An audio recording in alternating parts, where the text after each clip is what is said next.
3 years of devotion, 7 months pregnant, and replaced in a single afternoon. Most women fear finding lipstick on a collar, but Maximus came home to find her luggage on the driveway and another woman wearing her wedding ring. They thought she was just a penniless orphan they could discard like yesterday's trash. They thought her silence was weakness, but they made a fatal miscalculation. They didn't know that the orphan they kicked out into the freezing rain was the estranged heiress to a global empire. And her 2 billionaire brothers?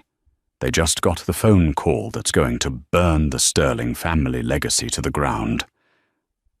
The rain in Seattle didn't just fall, it punished. It hammered against the asphalt of the driveway, turning the manicured landscape of the Sterling estate into a grey, weeping blur. Maximus Sterling stepped out of her modest sedan, struggling to open her umbrella. At 7 months pregnant, her centre of gravity was off, and her lower back throbbed with a dull, persistent ache.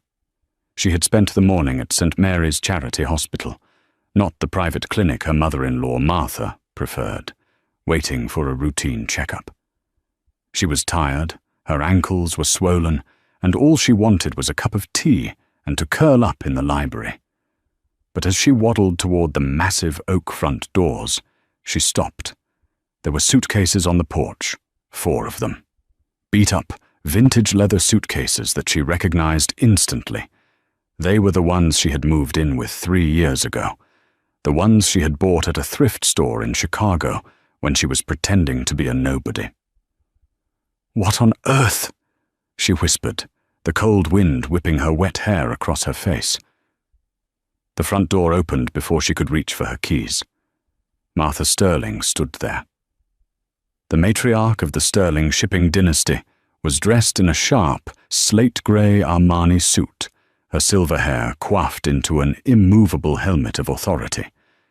She didn't look angry, she looked bored. "Martha." Maximus shielded her eyes from the rain. "Why are my bags outside? Is the fumigator coming early?" Martha didn't step aside to let her in.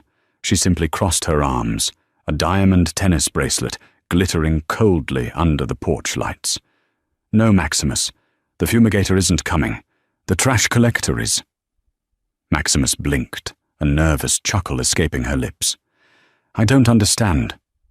"It's over," Martha said, her voice devoid of any warmth. "Liam has filed the papers this morning. Incompatibility, irreconcilable differences, whatever the lawyers put on the forms to expedite it." The world seemed to tilt on its axis. "Divorce? But we just had dinner last night. He kissed my stomach. He said what he had to say to keep you placated until the arrangements were made." A new voice cut in. From the shadows of the grand foyer, Liam Sterling emerged. He looked impeccable, as always, in a navy Brooks Brothers suit, but his eyes, usually warm and crinkling with laughter, were flat. Dead. He wouldn't look at Maximus's face. He stared somewhere past her left ear. "Liam?" Maximus breathed, the umbrella slipping from her hand and clattering down the stone steps. "What is she talking about?" "It's not working, Elle," Liam said, checking his Rolex as if he had a meeting to get to. "It hasn't been working for a long time. You don't fit in this world. You never did." "I don't fit." Maximus placed a protective hand over her baby bump. "I am carrying your son, Liam. I am your wife. Are you sure about that?" The question didn't come from Liam or Martha. It came from behind Liam. A woman stepped forward, linking her arm through his. Jessica Thorne. Maximus felt the bile rise in her throat. Jessica was the daughter of the city's district attorney. She was blonde, tall, viciously sharp, and everything Martha had always wanted for Liam. She was also Liam's ex-fiancée from 5 years ago. "Jessica," Maximus said, her voice trembling, "get your hands off my husband." Jessica laughed, a tinkling, cruel sound. She rested her head on Liam's shoulder. He's not really yours, is he? You borrowed him, like you borrowed this lifestyle. But the lease is up, honey. Liam, Maximus pleaded, ignoring the women and focusing on the man she had loved for 3 years. The man who had promised to protect her when she told him she had no family. Please. The baby. We can talk about this inside. It's freezing. You aren't coming inside, Martha snapped. I've changed the codes to the gate and the house. Your personal effects are in those bags. I've been generous and included a check for $5,000 in the front pocket of the blue suitcase. That should be enough to get you back to wherever you came from. Idaho? Ohio? I have nowhere to go. Maximus cried out, the rain soaking through her beige maternity coat. You know I have no parents, no home to return to. You're throwing a pregnant woman onto the street. We're throwing a liar onto the street. Liam finally spoke, his voice hardening. Jessica told me everything. Maximus froze. What? About your past? Jessica interjected smoothly, stepping onto the porch but staying well under the overhang, safe from the rain. About how you targeted Liam, a poor orphan waitress stumbling into the path of the heir to sterling shipping. It's a classic gold digger script, Maximus. We ran a background check. You don't exist before 2020. Fake name. Fake history. You're a fraud. Maximus's heart hammered against her ribs. They were right, but not in the way they thought. She did have a fake history. She had buried her past, but not to catch a rich husband. She had done it to escape the suffocating pressure of her own family's legacy, a legacy that made the Sterlings look like paupers. She wanted to be loved for herself, not her last name. I didn't marry you for money, Liam, Maximus said, her voice quiet but firm. I signed the prenup. I never asked for a penny. Because you were playing the long game, Martha spat, waiting for the child. Once that baby is born, you'd have a claim on the trust fund. Well, we aren't taking that risk. My lawyers advise that since your identity is questionable, the marriage itself might be voidable. And the baby? Maximus whispered. Liam looked at her stomach. For a second, a flicker of pain crossed his face, but Jessica squeezed his bicep, and the mask returned. If it's mine, Liam said coldly, my lawyers will contact you for a DNA test after the birth. If it's mine, we will take full custody. You won't have the means to raise a sterling heir, Maximus. You're homeless. You want to take my baby? The shock turned into a cold, hard knot in her chest. We will raise the child properly, Jessica smiled, placing a hand on her own flat stomach. I've always wanted a son, and since I'm moving in today, I'll be the mother figure he actually needs. Someone with class, someone with pedigree. Maximus looked at the three of them, the unholy trinity of greed and status. Martha, obsessed with image, Jessica, obsessed with possession, and Liam, a weak, spineless man who let his mother and ex-mistress dictate his morality. She realized then that begging would do no good. The man she loved was dead. He had died the moment he let another woman pack his pregnant wife's bags. Maximus wiped the rain from her eyes. She stood up straighter, wincing as the baby kicked hard against her ribs.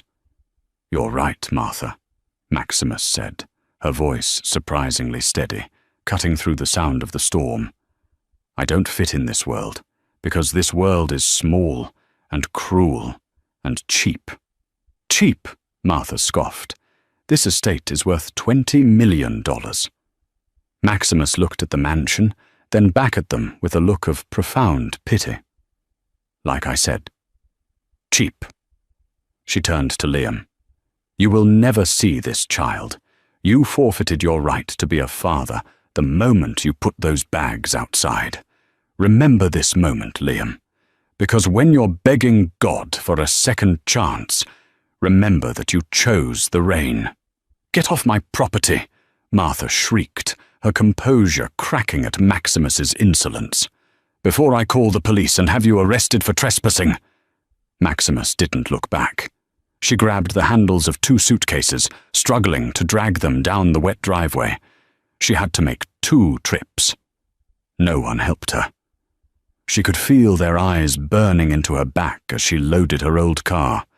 She climbed into the driver's seat, soaked to the bone, shivering uncontrollably. She started the engine, the heater blasting weak, lukewarm air.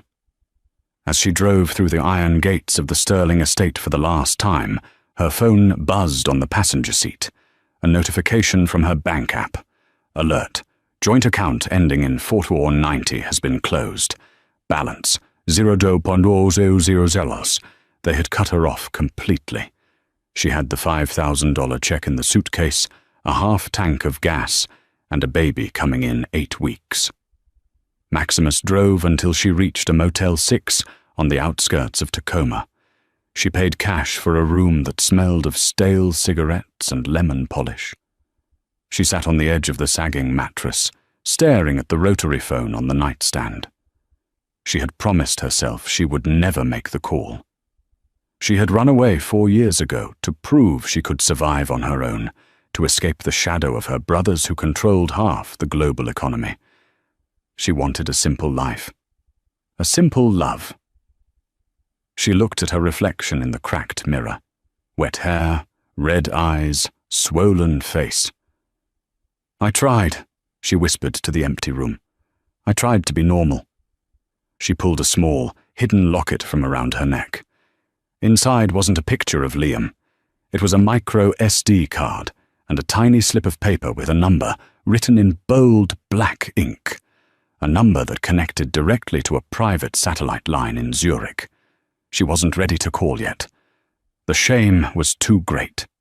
She needed to survive a little longer on her own. She needed to grieve the death of her marriage. But as she lay back, clutching her belly, a new emotion began to simmer beneath the sadness. It wasn't despair. It was rage. 4 weeks. That was how long it took for Maximus to fall from the wife of a shipping heir to a ghost haunting the back alleys of Seattle. The $5,000 Martha had generously given her was gone faster than Maximus had anticipated. Between the motel deposit, the emergency prenatal vitamins, car repairs when her old sedan's transmission finally died, and the sheer cost of eating for 2, Maximus was down to her last $300. She had applied for jobs. God, she had applied everywhere. Boutiques, libraries, reception desks. But Seattle was a small town when you were on the blacklist of the Sterling family. Martha Sterling sat on the board of the Chamber of Commerce. It seemed that every time Maximus got an interview, a phone call would be made and the position would suddenly be filled. They weren't just content with kicking her out. They wanted to erase her. Now, 8 months pregnant and desperate, Maximus found herself wearing an ill-fitting black uniform, standing in the steamy, chaotic kitchen of the Fairmont Olympic Hotel. She had secured a temp job with a staffing agency that didn't ask questions about her background, only if she could carry a tray. "Move it, new girl," the shift manager, a red-faced man named Rick, barked.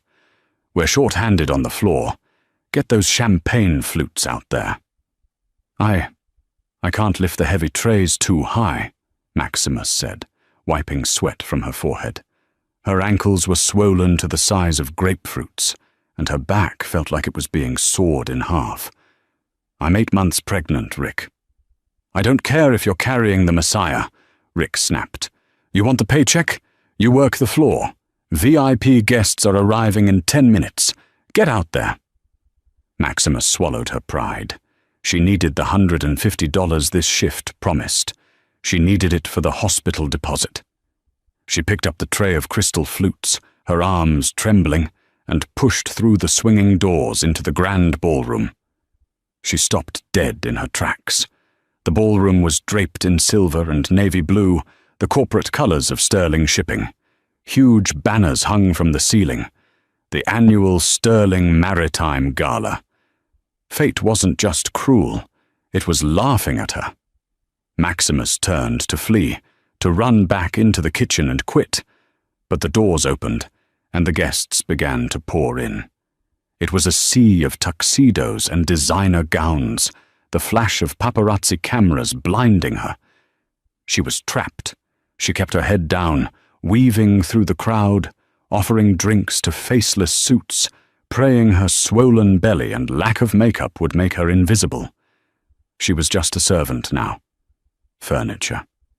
"Well, well, look what the cat dragged in." The voice was like ice water down her spine. Maximus froze. She slowly looked up to see Jessica Thorne standing before her.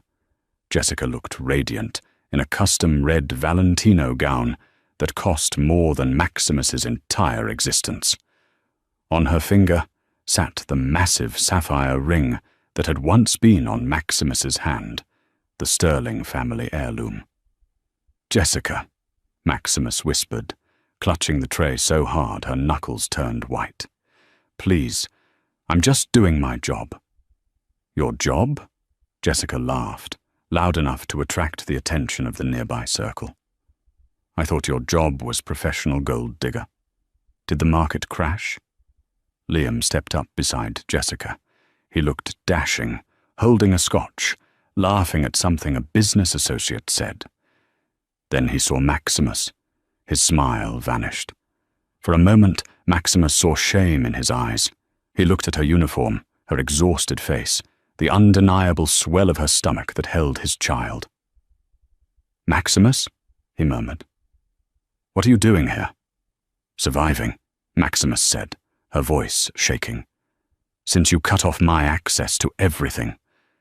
"You're embarrassing us," Martha Sterling appeared, flanked by 2 security guards. "How dare you show your face here? Did you come to beg? To make a scene?" "I didn't know it was your gala," Maximus said, tears stinging her eyes. "I'm working. I'll leave. Just let me put the tray down." "Oh, you're not leaving yet," Jessica smiled, a wicked glint in her eye. "Not until we check your pockets." The music in the ballroom seemed to stop. A hush fell over the crowd. "What?" Maximus gasped. "My diamond earrings," Jessica announced, her voice projecting to the onlookers. "I took them off in the powder room earlier to adjust my hair. This woman was in there cleaning. Now they're gone." "That's a lie," Maximus cried out. "I haven't been near the powder room. I just got here." "She's a thief, Liam," Jessica said, grabbing Liam's arm. "You know she's a fraud. She stole your time. She stole your money. And now she's stealing jewelry." "Check her," Martha commanded the security guards. "No, don't touch me." Maximus backed away. But one of the guards, a burly man who clearly knew who signed his paycheck, grabbed her arm roughly. The tray of champagne tipped. Crash.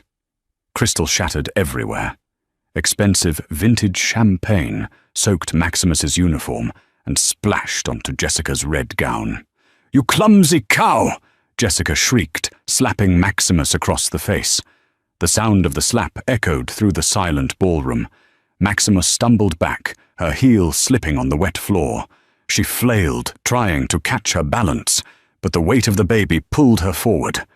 She fell hard, landing directly on her side, her stomach colliding with the edge of a heavy banquet table. A sharp, tearing pain ripped through her abdomen. It wasn't a contraction, it was something else. Something wrong. "Ah!" Maximus screamed, clutching her belly, curling into a ball on the champagne-soaked floor. "Get her out of here!" Martha yelled, stepping over Maximus as if she were a pile of dirty laundry. "She's ruining the gala!" "Liam!" Maximus reached a hand out, looking up at her husband. Blood was trickling down her leg, mixing with the champagne. "Liam! The baby! Something's wrong! Help me!" Liam took a step forward, his face pale. "Mum, she's bleeding." "She's faking it," Jessica hissed, pulling Liam back. "It's a performance, Liam. Don't fall for it. If you help her now, the press will have a field day. Do you want sterling stocks to tank tomorrow because you were seen comforting your thief ex-wife?" Liam looked at Maximus, writhing in pain on the floor. Then he looked at the cameras flashing in the distance. He looked at his mother's stern face. Slowly, Liam Sterling turned his back. "Security," Liam said, his voice void of emotion. "Remove this woman from the premises. Call an ambulance if you must, but get her off the property." Maximus watched his back retreat. The pain was blinding now, a white-hot fire consuming her. As the security guards lifted her roughly, dragging her toward the service exit, she didn't scream anymore. The part of her that loved Liam Sterling died on that ballroom floor.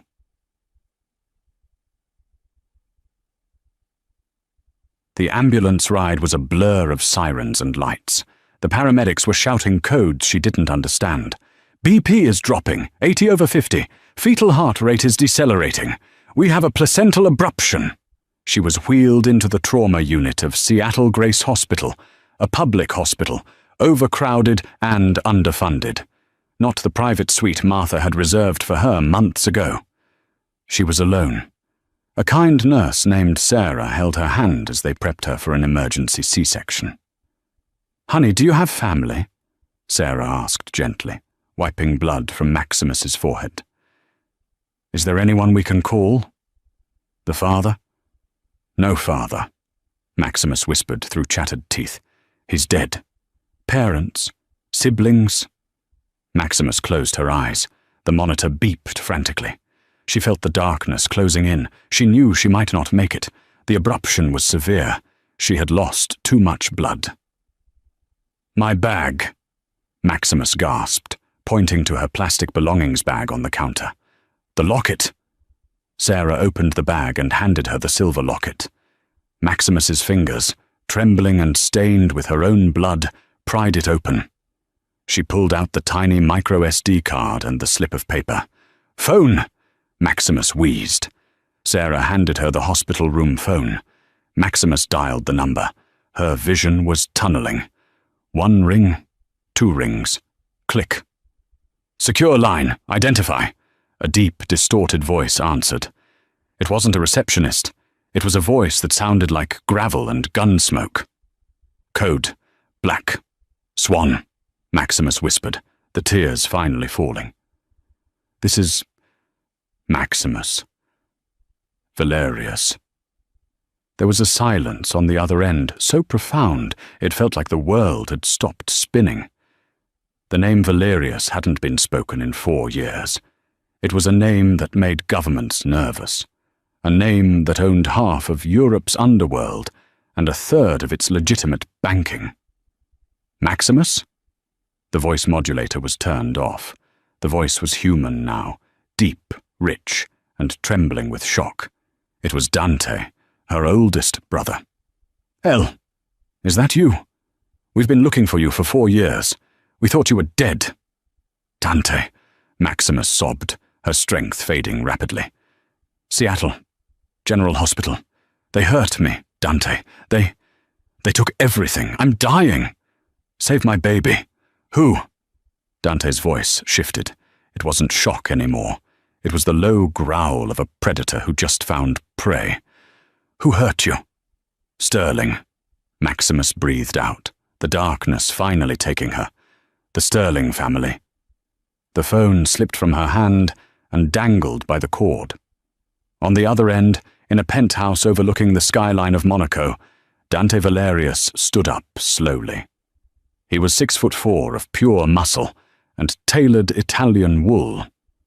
He looked at the man sitting across from him, his brother, Roman Valerius, who was currently cleaning a speck of dust off a semi-automatic pistol. "Start the jet," Dante said, his voice so cold it dropped the room temperature. "What is it?" Roman asked, seeing the look on Dante's face, a look he hadn't seen since their father was assassinated. "We found her," Dante said, crushing the phone in his hand until the plastic cracked. "They hurt our little sister, and they left her to die."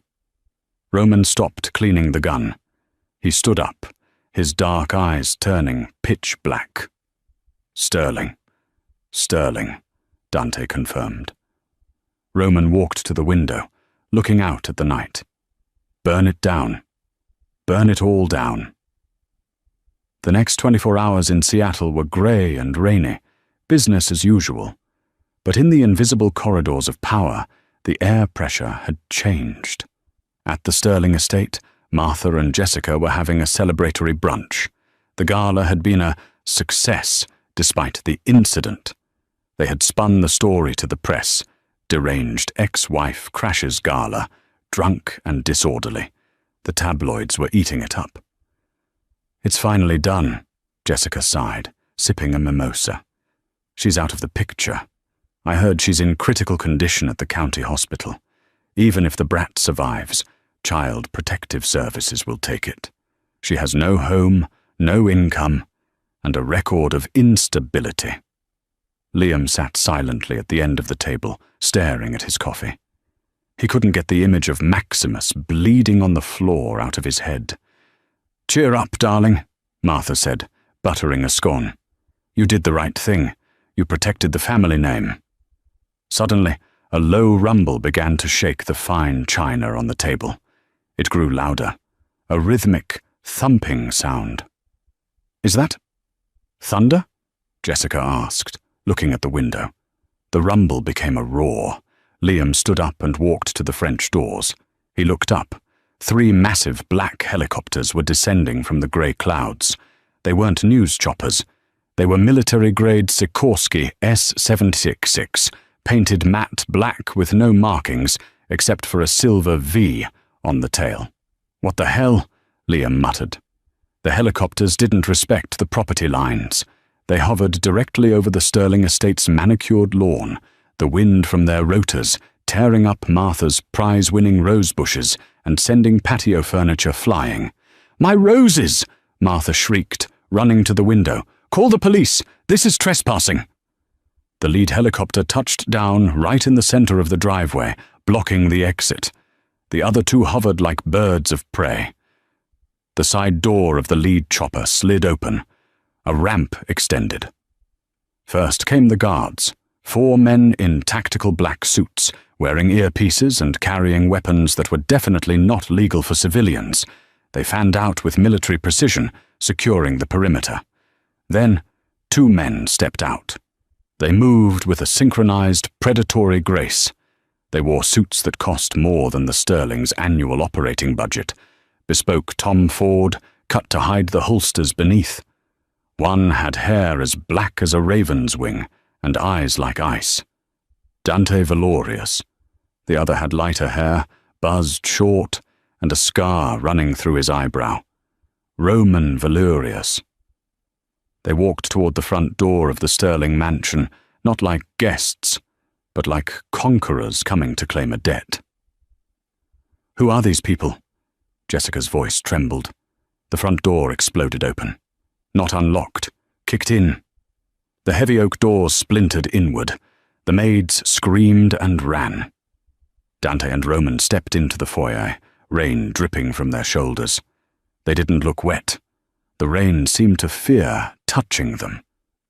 Liam ran into the hallway, trying to muster his authority. "Hey, you can't just barge in here. Do you know who I am? I'm Liam Sterling." Roman Valerius didn't even slow down. He walked straight up to Liam.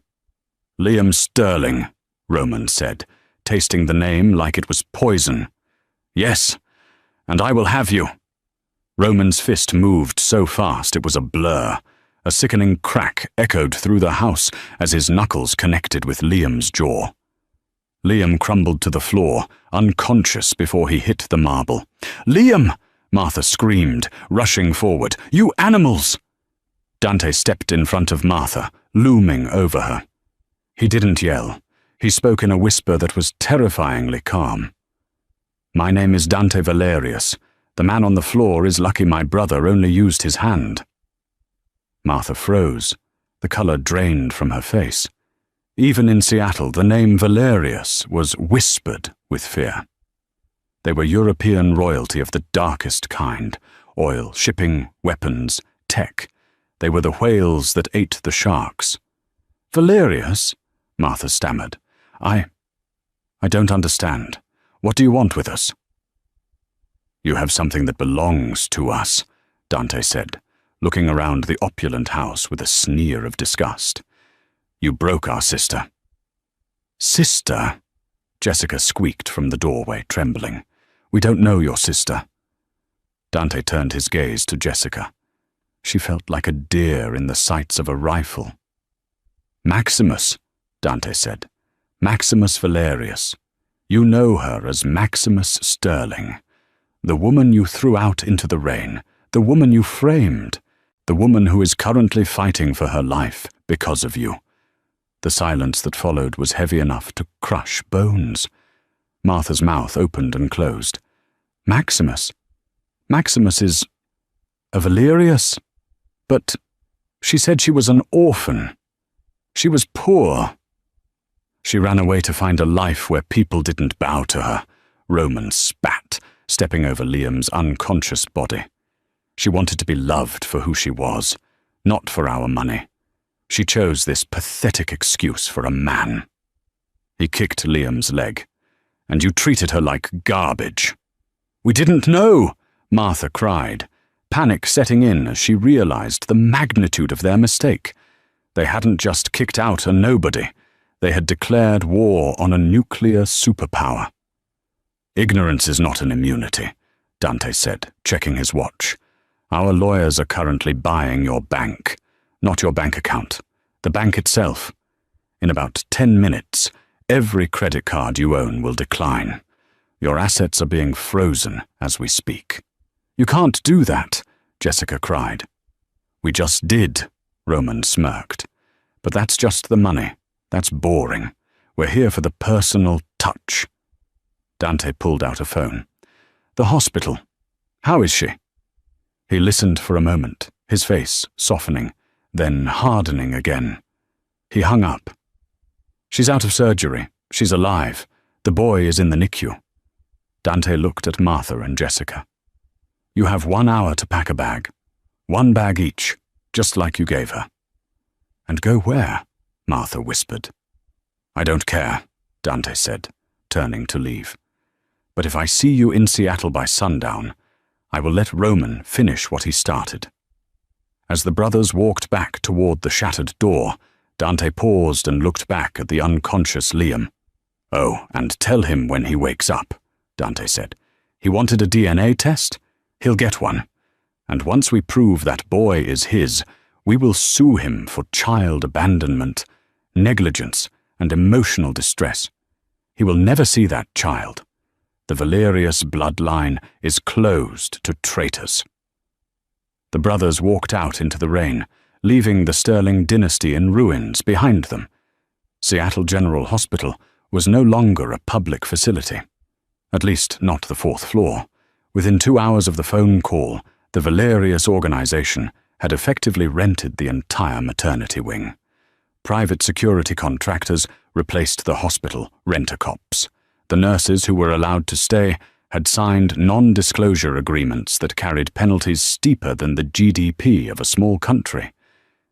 Liam Sterling stood in the lobby, holding a bouquet of wilted gas station flowers, the only thing he could find open at 6 a.m. His jaw was purple and swollen where Roman had punched him. "I'm her husband," Liam insisted to the stone-faced guard blocking the elevator. "I have a right to see her." "You have a right to remain silent," the guard said, not even looking at him. "Mr. Valerius has flagged you as a threat to the patient. If you step past this line, I am authorized to neutralize that threat." "Neutralize?" Liam sputtered. "This is a hospital, not a war zone." "It is now," the guard replied. Upstairs, the atmosphere was hushed. Maximus drifted back to consciousness. The pain in her abdomen was sharp, a reminder of the emergency surgery, but the room didn't smell like the antiseptic cleanser of the ER. It smelled of lilies and expensive cologne. She opened her eyes. Dante was sitting in a chair by the window, reading a document on a tablet. Roman was pacing the floor, looking out at the city as if daring it to attack them. "Dante," she croaked. Both men moved instantly. Roman was at her side in a second, pouring water into a glass with a bendy straw. Dante dropped the tablet and took her hand. His hand was rough, scarred, but his touch was incredibly gentle. "We're here, Elle," Dante said softly. "You're safe." "The baby?" Panic seized her chest. He's fighting," Roman said, his voice thick with emotion. "He's small, premature, but he's a Valerius. He's stubborn." A nurse wheeled in an incubator. Inside, a tiny, fragile infant slept, hooked up to monitors. He was so small, his skin translucent. Maximus wept. "I didn't want this for him. I wanted him to be safe.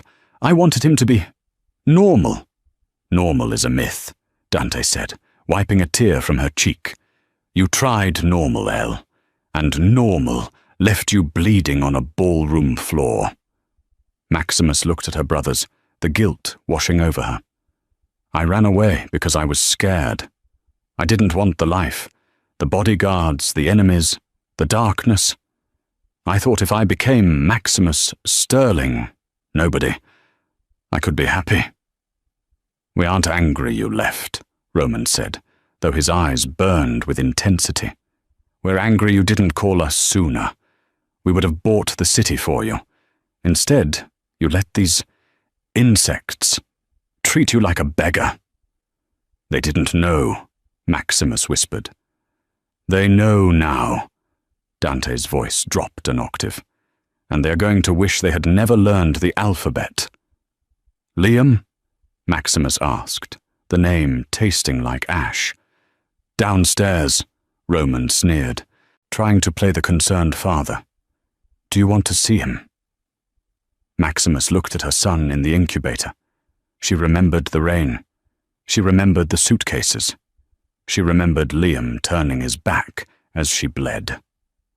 "No," Maximus said, her voice finding a new steeliness. "I don't want him near my son. He made his choice." "Good," Dante nodded. He pulled out a document. "Because we have work to do. The Sterlings are claiming you are an unfit mother. They're saying you're a fraud with a fake identity, and therefore custody should default to the father." Maximus tried to sit up, wincing. "They can't take him." "They are trying," Dante said calmly. "They have hired Marcus Thorne, Jessica's father. He's the district attorney. They are going to try to use the law to crush you, Elle. They think because we are Valerius, we are criminals. They think they can paint us as the mob and themselves as the upstanding citizens." "Can they?" Maximus asked fearfully.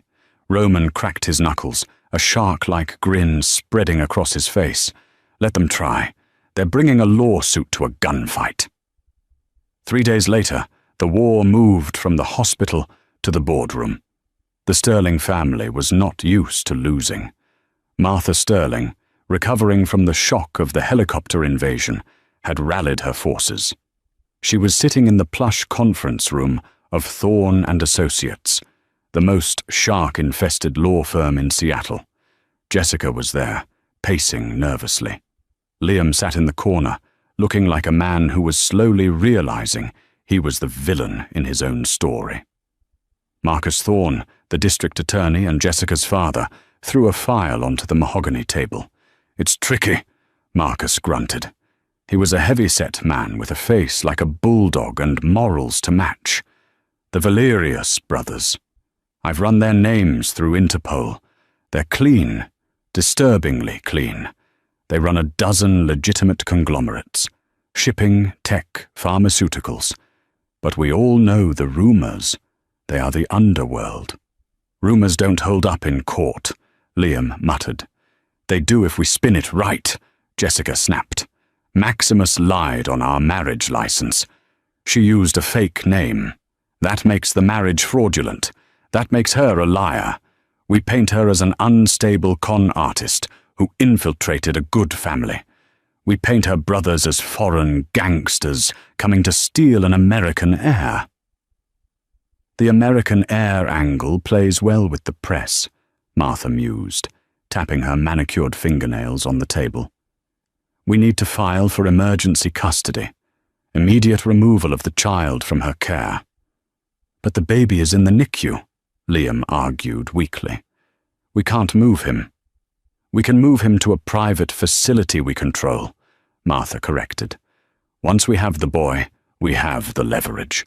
She won't fight us if we have her son." "Draft the papers," Marcus ordered his paralegals. "We serve them today. We hit them with a custody order, a restraining order against the brothers, and a lawsuit for the return of family assets, the jewelry she stole." "She didn't steal the jewelry, Jessica," Liam said, finally looking up. "You planted it. I saw you put them in your purse before we left the house." The room went silent. Jessica walked over to Liam and leaned down, her perfume overpowering. "Liam, honey, do you want your son to be raised by gangsters? Do you want to be the laughing stock of Seattle? The man whose wife conned him? Or do you want to be the victim who fought back and saved his child? Pick a side."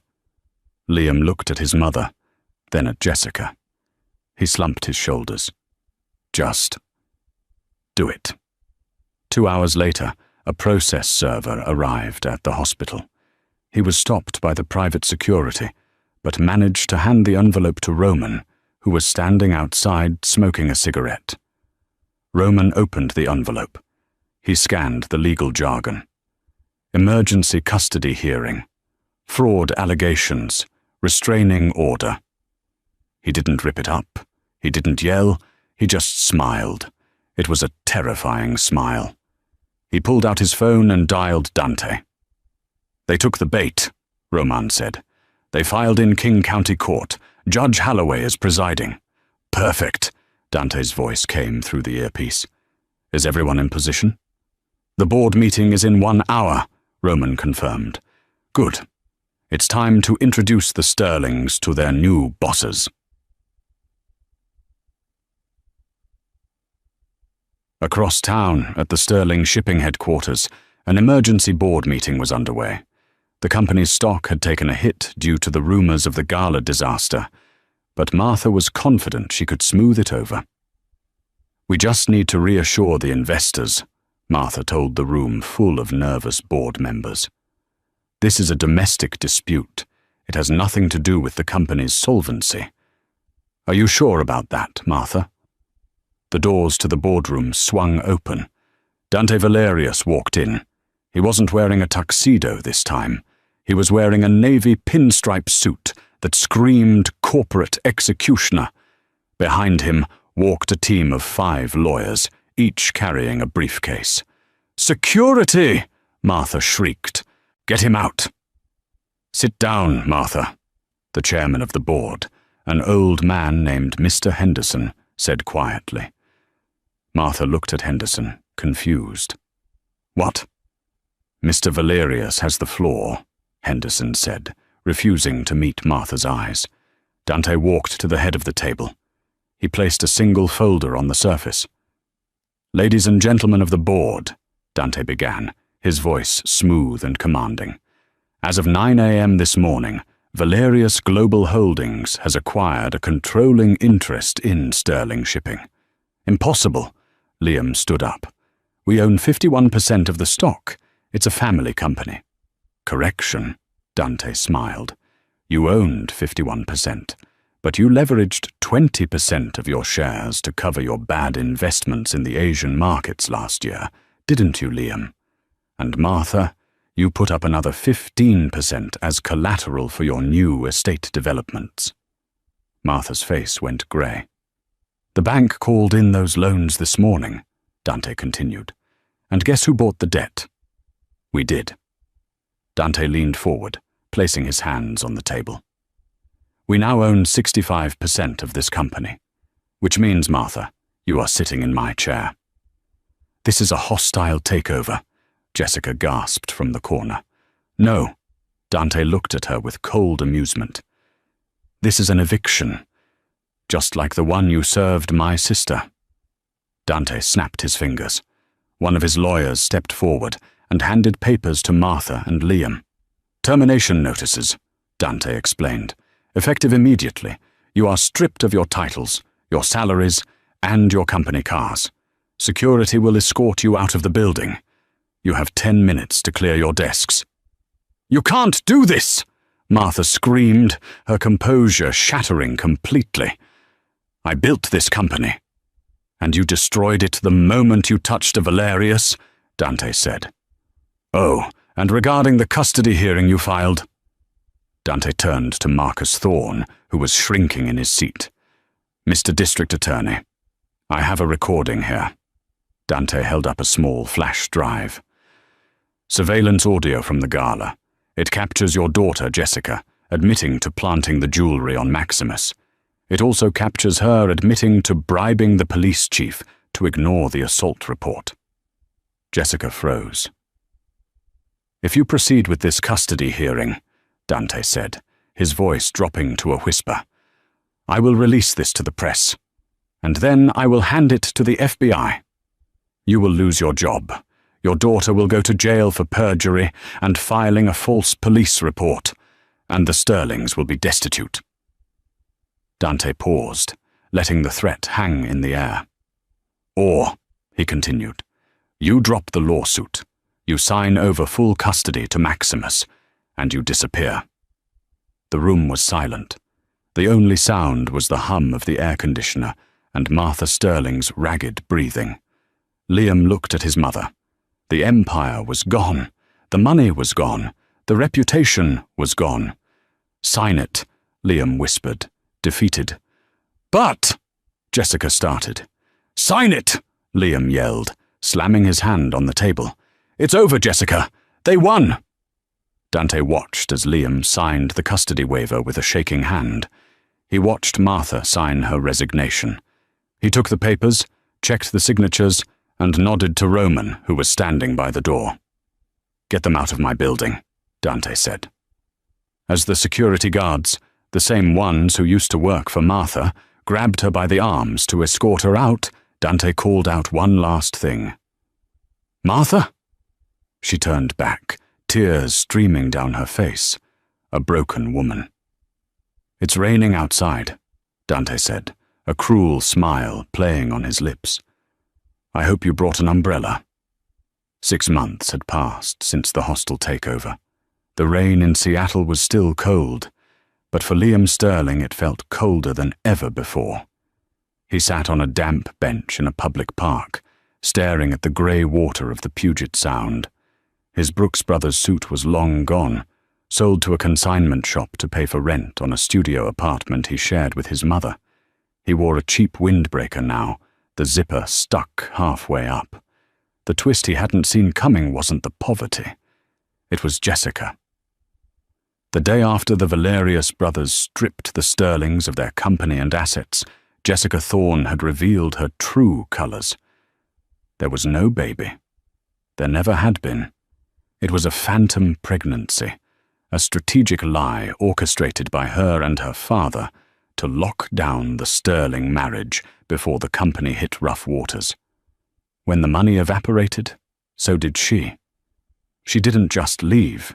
She cleared out the safe in the master bedroom, taking the last of the cash Liam had hidden, and moved in with a 60-year-old tech billionaire in Silicon Valley the very next week. "Liam?" He looked up. A black SUV had pulled up to the curb. The window rolled down. It was Maximus. She didn't look like the frazzled, desperate woman he had kicked out. She looked regal. She wore a cream-colored cashmere coat and sunglasses that probably cost more than his car. She didn't step out of the vehicle. She simply looked at him through the open window. "Maximus!" Liam stood up, rushing toward the car, a flicker of pathetic hope in his eyes. "You came. I knew you would. I knew you still loved me." "I didn't come for love, Liam," Maximus said, her voice cool and detached. "I came to sign the final divorce decree. My lawyer said you were refusing to sign the papers sent to your new address." She handed a clipboard through the window. Liam took it, his hands shaking. "Elle, please. I made a mistake, a horrible mistake. Jessica, she played me. Mum pushed me. I was weak, but I'm the father of your child. Doesn't that mean anything?" "It means you provided biological material," Maximus said. "But a father? No. A father protects his family. You watched me bleed and turned your back because you were afraid of a camera flash." "I have nothing," Liam cried, tears mixing with the rain on his face. "I'm working at a warehouse, Maximus. My mother is bagging groceries. We've lost everything. Isn't that punishment enough? Can't you help us? Just a little? For old times' sake?" Maximus looked at him, really looked at him, and realized she felt absolutely nothing. The anger was gone. The love was gone. There was only indifference. "You have exactly what you gave me, Liam," Maximus said softly. "You have your life. You have your health. And you have the consequences of your choices." She pointed to the clipboard. "Sign it, or Dante comes to visit you personally." Liam flinched at the name. He scribbled his signature on the paper, a defeated man. As he handed it back, he asked one final question. "The boy, Leo, does he look like me?" Maximus pressed the button to roll up the window. As the glass slid up, shutting him out forever, she spoke one last sentence. "No, he looks like a Valerius. He looks like strength." The car drove away, leaving Liam Sterling standing alone in the rain, clutching his empty pockets, finally understanding the true cost of the price he had paid for his pride. The setting sun cast a golden glow over Lake Como, Italy. The Villa Valerius stood proudly on the cliffside, a fortress of stone and beauty that had housed the family for generations. The air was filled with laughter and the clinking of glasses. It was Leo's first birthday. Maximus sat on the terrace, watching her son wobble across the grass. He was a happy, healthy baby, with bright eyes and a laugh that was infectious. He wasn't chasing a ball. He was chasing his uncles. Dante Valerius, the terrifying CEO who made grown men tremble, was currently on his hands and knees, letting baby Leo ride on his back like a horse. Roman was sitting nearby, blowing bubbles for the child to pop, a genuine smile replacing his usual scowl. "He's fast," Roman noted, as Leo tumbled into the grass, giggling. "He's going to be a runner." "He's going to be a leader," Dante corrected, picking the boy up and hoisting him high into the air. "Look at that grip. He's already got the world in his hands." Maximus took a sip of her wine, feeling a peace she hadn't known was possible. A year ago, she was destitute, sobbing in a motel room, mourning a marriage she thought was her entire world. She had thought her life was over. She realized now that her life had only been waiting to begin. She had taken her place in the family business, running the charitable foundation arm of Valerius Global. She wasn't hiding anymore. She was Maximus Valerius, and she wore her name like armor. Dante walked over, carrying Leo, and sat beside her. "You okay, Elle?" he asked, his protective gaze scanning her face. "I'm better than okay." Maximus smiled, taking her son into her arms. "I was thinking about the rain in Seattle." "Don't," Roman said, pouring himself a drink. "That city is a graveyard." "No." Maximus shook her head. "I need to remember it. I need to remember how it felt to be powerless, so that I never let anyone make me feel that way again." She kissed Leo's forehead. The baby cooed, reaching for the locket around her neck, the same locket that had saved their lives. They wanted a story, Maximus whispered to the wind, looking out over the water. They wanted the poor orphan girl who got crushed by the rich empire. But they forgot one thing. "What's that?" Dante asked. Maximus looked at her brothers, the two men who had burned the world down for her, and then at her son, the heir to a legacy of unbreakable loyalty. "They forgot that wolves don't die when you kick them out," Maximus said, her eyes flashing with a fierce, triumphant light. "They just go home to the pack." She raised her glass. "To family." Dante and Roman clinked their glasses against hers. To family. And that is how the Sterling dynasty crumbled. Not with a bang, but with a phone call. It's a brutal reminder that you should be careful who you step on, because you never know who is standing behind them. Liam and Martha thought they were discarding a piece of trash, but they were actually throwing away a diamond to pick up a piece of broken glass. Now I have a question for you guys. If you were Maximus, and Liam came to you in that park, broke and begging for help, would you have given him a second chance, or did he get exactly what he deserved? Let me know your answer in the comments below. I read every single one. If you enjoyed this story of karma and sweet revenge, please smash that like button. It really helps the channel grow. And if you haven't already, hit subscribe and ring the bell so you never miss a new story. We post new dramas every single week. Thanks for watching, and remember, the truth always